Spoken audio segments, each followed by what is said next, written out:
I'm Jordan Stevens, the Cabrillo captain the day of the White Point incident. White Point Beach is a small pocket beach in the northwest part of San Pedro. There's two towers, but there's one that's a permanent tower, and it's very popular with the locals. There's a long parking lot that houses about 75 cars. There's a picnic area, and there's a fun surf break there as well. Hi, I'm Sam O'Hare. I'm a Los Angeles County Ocean Lifeguard Specialist. In regards to the incident that happened at White's Point, which is a really cool little pocket beach in San Pedro, also known as Royal Palms. It has a lot of awesome history and it's very unique. It was in March. There was a day where it was just nice and quiet. There was families barbecuing. It was just a good day. And then we had the incident. And more breaking news now, this time in San Pedro. Police are investigating a shooting on West Paseo del Mar, right next to the beach. And the day was going smoothly. OLS Matt Mohagan and myself, we heard the radio comms that there was a shooting with multiple victims shot. And I remember Matt saying, "Is that Sam?" And we heard dispatch come back and ask for a location. At that point, we heard it was at White's Point, and we knew it was Sam. So immediately added ourselves to the ticket, grabbed our PPE, and drove code 3 to White's Point. So shortly after hearing that initial radio communications and then trying to come on and confirm that our personnel were safe, all I got was radio silence. So that to me felt like the longest minute and a half, 2 minutes of responding code with no transmissions whatsoever. When the incident went down, I happened to be closing up my tower at the end of the day. It was getting dark and I was getting ready to leave White's Point. So I heard the first two shots. I looked over, I saw an individual running who then was followed by a couple more shots and that individual went down. And there's that moment where it seemed like everything stood still and just like a collective whole, everybody in the parking lot kind of realized, oh my God, people are shooting each other. And the entire parking lot just exploded into chaos. At which point things got real scary.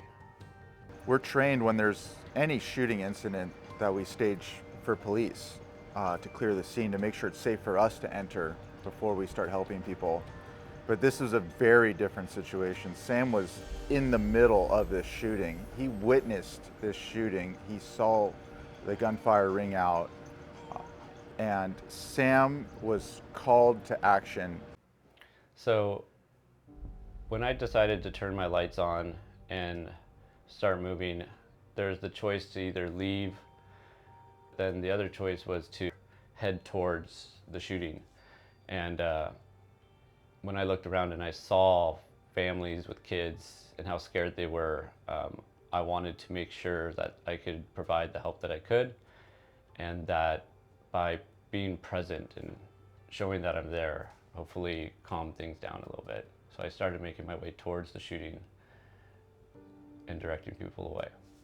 You know, I had donned my bulletproof vest, which is so funny because I never thought I would have to put that on.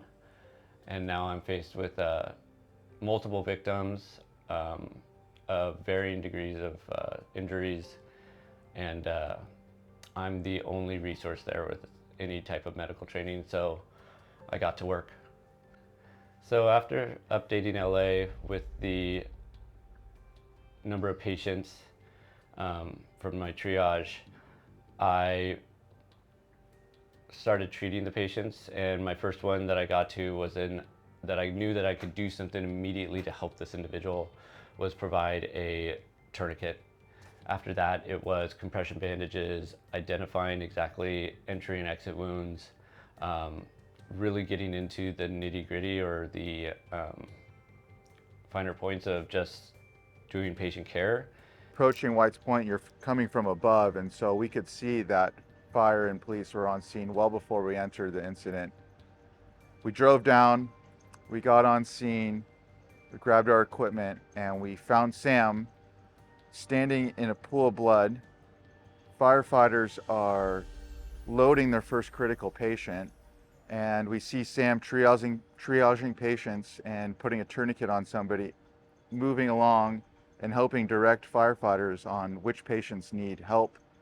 And it was a very chaotic scene, and just to see Sam in the middle of it, doing what he does best, caring for people, was tremendous. And I was so relieved to see Sam okay and help people out.